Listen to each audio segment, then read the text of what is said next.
کا غالباً مصرع ہے، شعر ہے، از مکافات عمل غافل مشو گندم از گندم برویت جو ز جو، کہ اعمال کے جو اثرات مترتب ہوتے ہیں ان سے غافل نہ رہنا.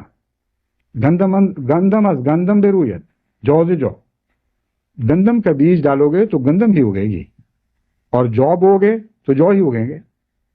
اس لیے پہلی نسلوں کے ساتھ آنے والی نسلوں کا تعلق دراصل اس تعلق کا آئینہ دار ہے جو پہلی نسلوں نے اپنی چھوٹی نسلوں سے رکھا تھا. اگر اس میں شفقت تھی، اس میں صرف شفقت نہیں تھی بلکہ تربیت کے لیے استعمال ہونے والی شفقت تھی.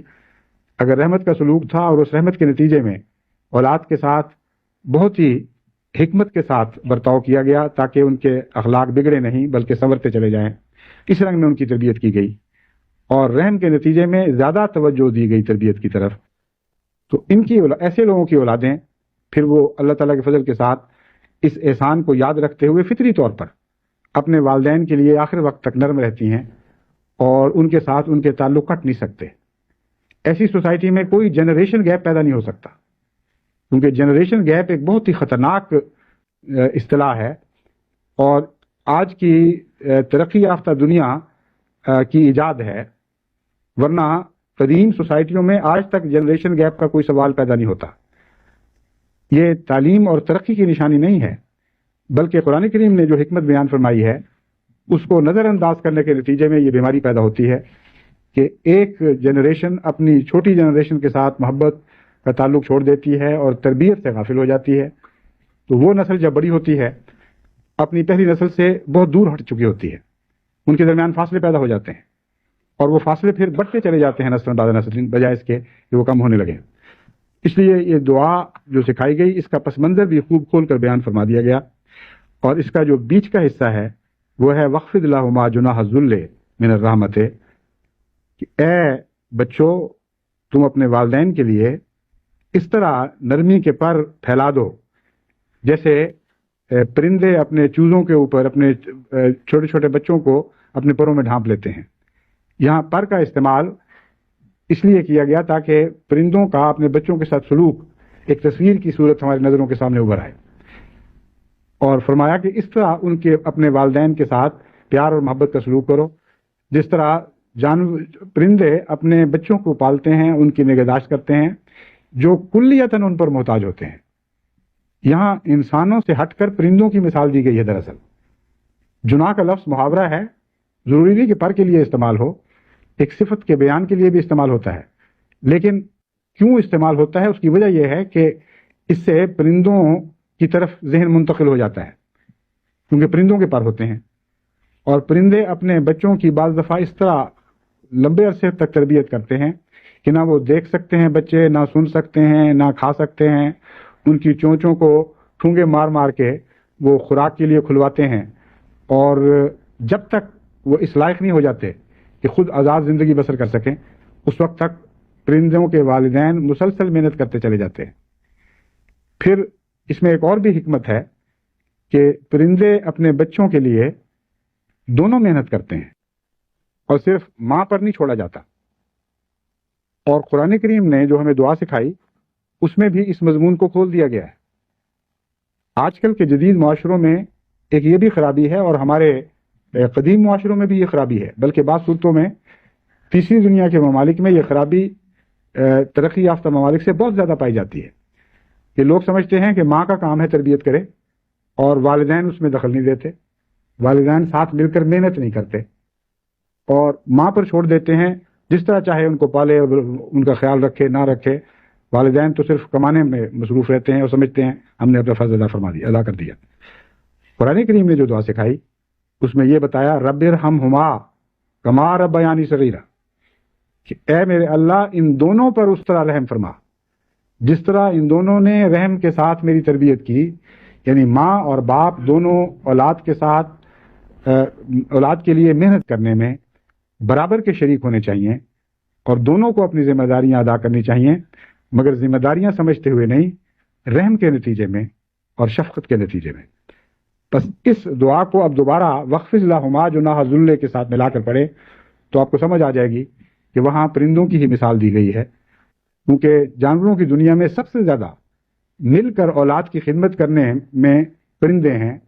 ان کے مقابل پر کوئی کسی اور جانور کی مثال نہیں دی جا سکتی. جس طرح پرندے دونوں مسلسل محنت کرتے ہیں اپنی اولاد کے لیے، اس طرح دوسرے جانوروں میں اتنی مکمل مشترکہ محنت کی مثال نہیں ملتی. گھونسلہ بنانے میں بھی اسی طرح محنت کر رہے ہوتے ہیں، خوراک مہیا کرنے میں بھی اسی طرح محنت کر رہے ہوتے ہیں. بعض دفعہ بلکہ بسا اوقات آدھا وقت میل یعنی میل پرندہ، اس کو نر پرندہ بیٹھتا ہے، اور آدھا وقت انڈوں پر مادہ پرندہ بیٹھتی ہے. اور پھر جہاں تک خوراک مہیا کرنے کا تعلق ہے، اس میں بھی دونوں محنت کرتے ہیں، مگر نر پرندے کو بعض دفعہ زیادہ محنت کرنی پڑتی ہے خوراک کے مہیا کرنے میں. تو فرمایا یہ بھی ہمیں اس دعا سے حکمت سمجھ آ گئی کہ صحیح تربیت کرنے میں ماں کے علاوہ باپ کو برابر کا شریک رہنا چاہیے.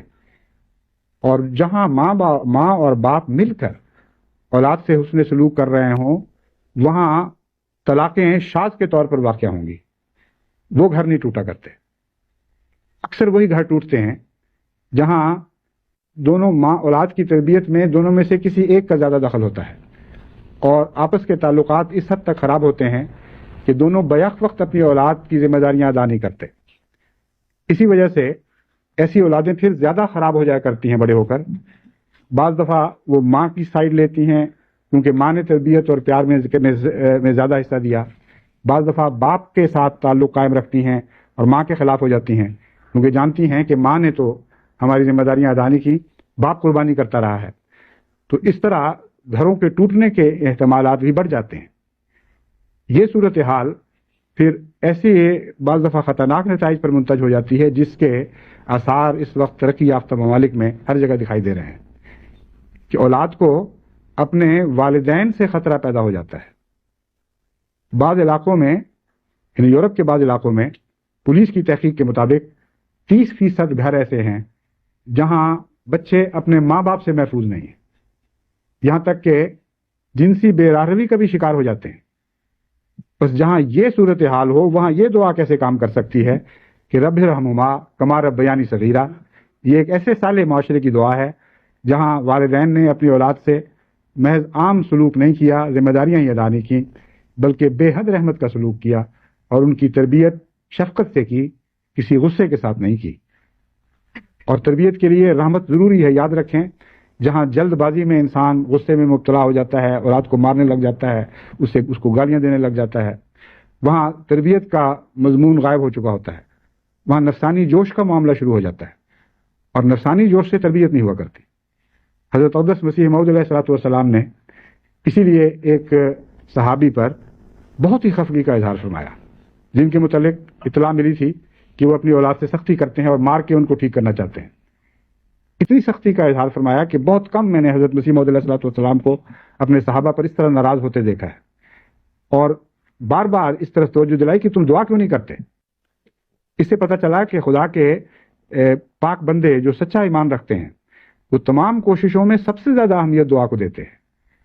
بس رب ارحمہما کما ربیانی صغیرہ میں ایک یہ پہلو بھی ہمارے سامنے آ گیا کہ وہ رستہ جس پر خدا کے انعام یافتہ لوگ چلا کرتے تھے، وہ اپنی اولاد کے لیے صرف رحمت کا سلوک نہیں کیا کرتے تھے، ان کے لیے دعائیں کیا کرتے تھے. اور ان کی دعائیں ان کے رحم کے نتیجے میں ہوتی تھیں، کیونکہ رحم کے نتیجے میں وہ خود بعض سختیاں اختیار نہیں کر سکتے تھے، بعض جگہ وہ تجاوز نہیں کر سکتے تھے. وہ سمجھتے تھے کہ اللہ تعالیٰ کا حکم نہیں ہے کہ میں یہاں زبردستی اس کو ٹھیک کر دوں. اس کے نتیجے میں ان کے دل میں درد پیدا ہوتا تھا اور دعاؤں کی طرف توجہ پیدا ہوتی تھی. بس وہ لوگ جو منعم علیہم ہیں، جن کو خدا نے اس رستے پر کامیابی سے چلنے کی توفیق بخشی جو انعام یافتہ لوگوں کا رستہ تھا، انہوں نے اپنی اولادوں کے لیے دعائیں بھی بہت کی. بس اس کے نتیجے میں خدا نے بھی جب جواباً حسن سلوک سکھایا تو اس مضمون کو دعا پر ختم کیا. فرمایا وہ تمہارے ساتھ حسن سلوک کرتے تھے، اس میں دعائیں بھی شامل تھیں. کما کے لفظ نے بتا دیا کہ دعائیں ضرور شامل تھیں. اگر دعائیں شامل نہ ہوتی تو خدا دعا سکھاتا کیوں؟